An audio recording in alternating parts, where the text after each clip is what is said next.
What's up YouTube, Jeff back again from DopeTechDaily.com. Today I'm bringing you guys a quick video comparing two phones that were released here in the later half of 2017. That would be the Pixel 2 XL and the OnePlus 5T. Now, I want to talk today about 5 reasons that the OnePlus 5T is a better buy than the Pixel 2 XL.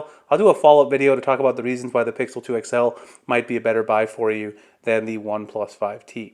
So first, let's go ahead and get into it today. As usual, I have a little Keep document here that has the 5 reasons. They're pretty simple today, so they should be pretty quick and easy to go through. Let's talk about them. The very first reason that the 5T might be a better buy than the Pixel 2 XL is the display quality. Now, there's been a lot of stuff said about the display quality on the Pixel 2 and the Pixel 2 XL. I made a lot of videos about it.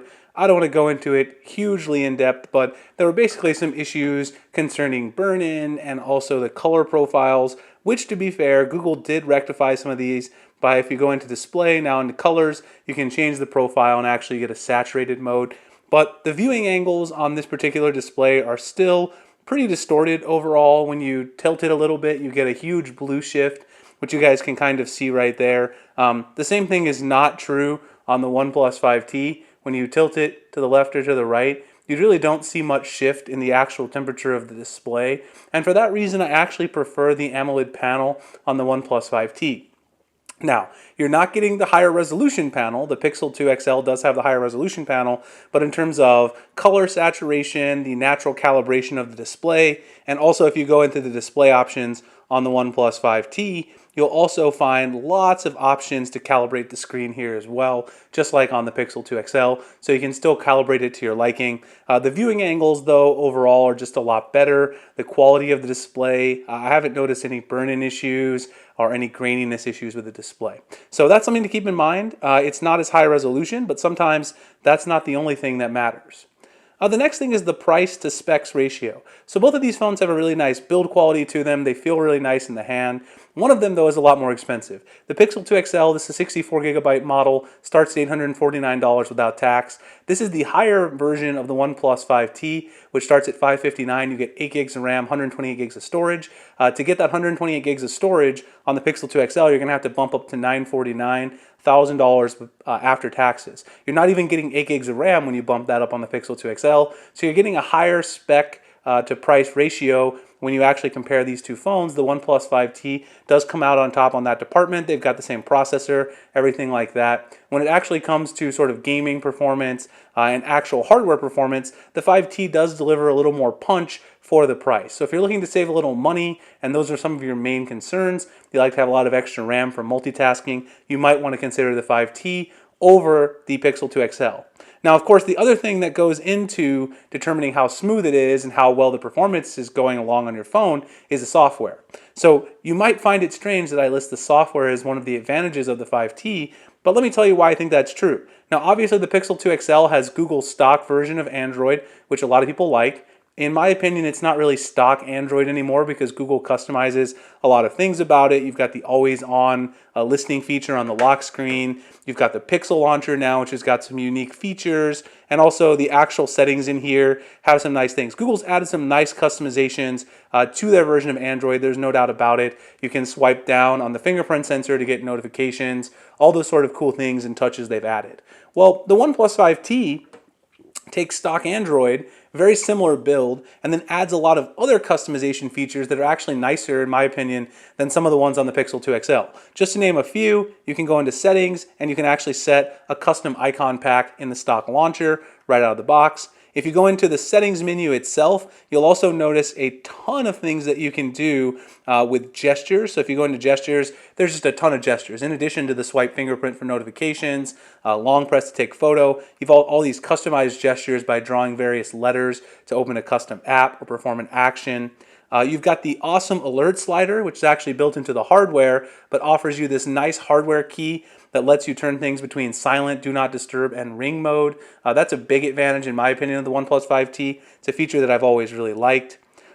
Status bar options, you can change the battery style, battery percentage directly from the battery style menu in status bar in Android 8.1 on the Pixel. You've got to go in there and enable System UI Tuner to do that. You also can control the actual theme of everything, and the way to do that, first you can change your button order. So go in there and swap the buttons. If you like the Samsung style, you can do that on the OnePlus 5T. And then if you actually go down to the display, that's where you'll be able to change your theme and your accent color. You guys can see I'm using the dark theme, and I have right now the deep purple accent. So there's so many cool things you can do with the OnePlus 5T and Oxygen OS that you can't do on quote-unquote stock Android. Now obviously you're going to get faster updates on the Pixel 2 XL, which is important, and updates in my opinion are quite a little bit separate from the actual software performance. But when it actually comes to the customization, I prefer the 5T and Oxygen OS over Google's stock version of Android on the Pixel 2 XL. You guys can see right here the dash charger and that signature OnePlus red USB Type-C cable. Dash charging is still the fastest charging method I've seen on an Android flagship. This thing can literally charge from 0 to 100 in nearly an hour. The Pixel 2 XL comparatively charges much slower. So if you're actually charging the Pixel 2 XL, you could be waiting, close to 2 hours before you get a 0 to 100 charge. And of course that's a big deal because if you're waiting on the phone to charge, you're not going to be able to top up at the end of the day. Now battery life is a little better on the Pixel 2 XL, and I'll mention that in the next video, but certainly having that quick charging with dash charge is a big advantage. And the final feature is the new facial unlock on the OnePlus 5T. So obviously both of these guys have rear-mounted fingerprint sensors, as you can see right there on the back.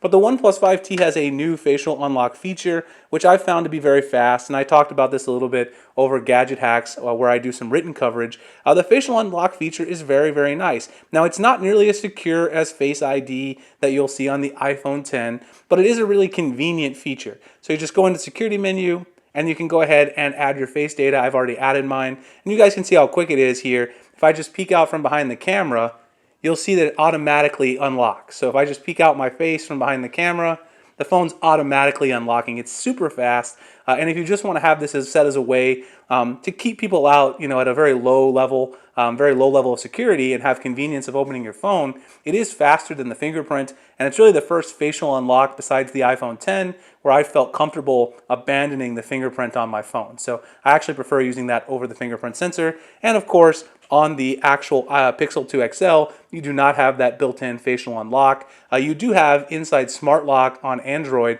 the ability to use a facial recognition, but not all manufacturers actually allow the facial unlock feature to work inside Smart Lock, which we also talked a little about over on Gadget Hacks. So those are 5 reasons that you might want to pick up the 5T over the Pixel 2 XL in my brief use with both of the phones. Hope you guys enjoyed. Please like, comment, subscribe, hit the notification icon if you enjoyed the video. You can also find me at dopetechdaily.com, Google+, Instagram, Twitter, the links in the description. Also find me over at gadgethacks.com, where I'm now a staff writer writing a lot of written coverage on Android and other smartphone hacks. I really appreciate you guys checking out the video, and I'll see you guys in the next one. Thanks a lot for watching.